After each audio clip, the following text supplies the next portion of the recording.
இந்த மேடை பார்க்குறப்ப மீண்டும் மைனா மேடை பார்க்குற மாதிரி இருக்குது. இன்றைக்கும் என்னால் மறக்க முடியாது. அந்த மேடை சத்யம் தேட்டரில் பார்த்தீங்கன்னா கமல் சார் வெளியிட்டார்.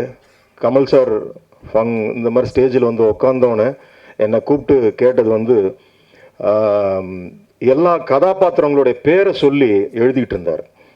மைனா, சுருளி, கிறுக்குமாயி, அந்த சின்ன பையன் அப்படின்னாரு. இப்படி கதாபாத்திரங்களுடைய பெயர் எந்த படத்தில் பேசப்படுதோ, மீண்டும் இது ஒரு 16 வயதினிலே மீண்டும் ஒரு மைனா, இந்த வரிசையில் தான் கண்டிப்பாக இது வரும்.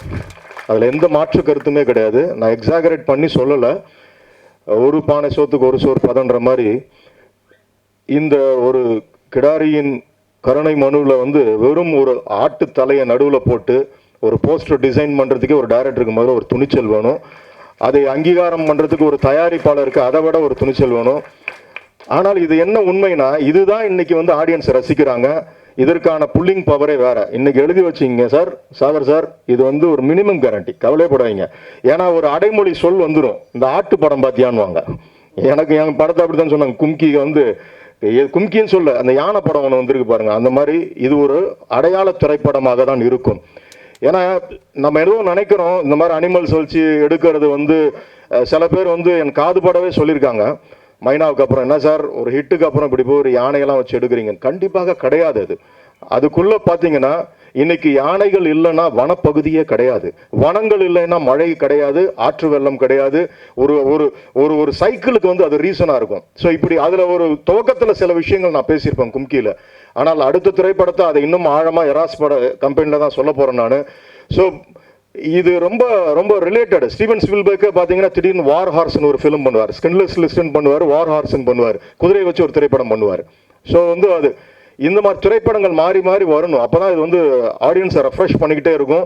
சமீபத்தில் வந்த திரைப்படங்கள் துருவங்கள் 16லேருந்து மாநகரம், அடுத்தது குற்றம் 23, அந்த வரிசையில் இந்த படமும் மீண்டும் சினிமாவுக்கு ஒரு புத்துணர்ச்சியை ஏற்படுத்தும்ன்ற நம்பிக்கை எனக்கு இருக்குது. இதில் இந்த விழாவோட நாயகன் ரகுராம், அவருடைய பிஜிஎம் தான் கேட்டேன் நான். அதில் வந்து ஒரு மெச்சூரிட்டி இருக்குது. அந்த ட்ரெய்லருக்குள்ளேயே வந்து எங்கே வந்து சைலன்ஸ் கொடுக்கணும், ரொம்ப அழகாக அதை மிக்ஸ் பண்ணியிருக்கீங்க. உங்களுக்கு ஒரு ப்ராமிசிங்காக ஒரு இடம் இங்கே இருக்குது தமிழ் சினிமாவில், கவலைப்படாதீங்க. அதே மாதிரி பிரவீன் எடிட்டர் அவர்கள் எல்லாமே ஒரு நல்ல டீம். பேக்கிங் சரண், உங்கள் ஒர்க்கு பார்த்தேன் நான்.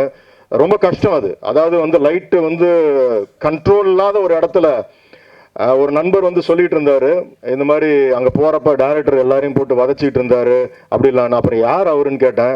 பாடலாசிரியர்னாங்க. கண்டிப்பாக அவர் ஏசி ரூம்லேயே இருக்கிறவர், மியூசிக் டைரக்டர் கூட இருக்கிறவர். அதனால் வந்து வெளியில் இப்படி பார்க்குறப்ப எல்லாமே கஷ்டமாக தான் தெரியும். அது கஷ்டமே கிடையாதுங்க. நான் சுரேஷ்க்கு சொல்லிக்கிறது, இந்த போர் குணத்தோடு அடுத்தடுத்து திரைப்படம் பண்ணுங்க.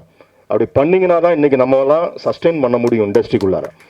இது கஷ்டமே கிடையாது. ஒரு அவதாரோ டைட்டானிக் அது ஒரு மேக்கிங் இதெல்லாம் படிச்சிங்கன்னா நம்மலாம் ஒன்றுமே பண்ணல. நம்ம நடிகர்கள் வந்து இன்னும் நிறைய, நாசர் சார் இருக்கார், அவருக்கு அவர் வந்து ஒரு நடிப்போட என்சைக்ளோபீடியா. என்னை பொறுத்த வரைக்கும் நான் என்னோட கிங் திரைப்படத்துலேருந்து நான் பயணிச்சிருக்கிறேன்.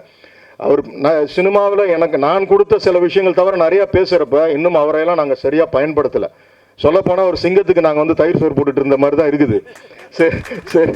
சரியான ஒரு விஷயங்கள் கொடுக்க எங்களுக்கு அதுக்குள்ளே நாங்கள் இன்னும் செய்யணும். ஸோ இந்த இந்த இந்த மாதிரி ஒரு உழைப்பை சுரேஷ் அவர்கள் நீங்கள் விடக்கூடாது.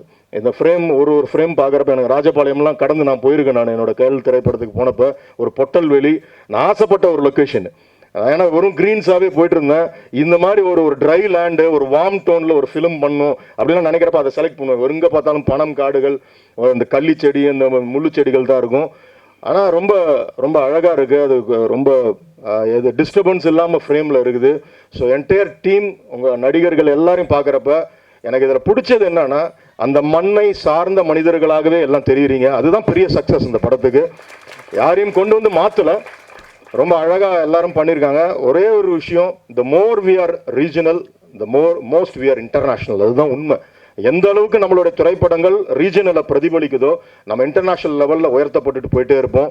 அதுதான் ஈரானியன் ஃபிலிம்ஸு, அதுதான் வந்து உலக சினிமாக்கள். நம்ம பண்ணிக்கிட்டு இருக்கிற இந்த திரைப்படங்களும் நாளை ஒரு உலக சினிமாவாக மாறணும்.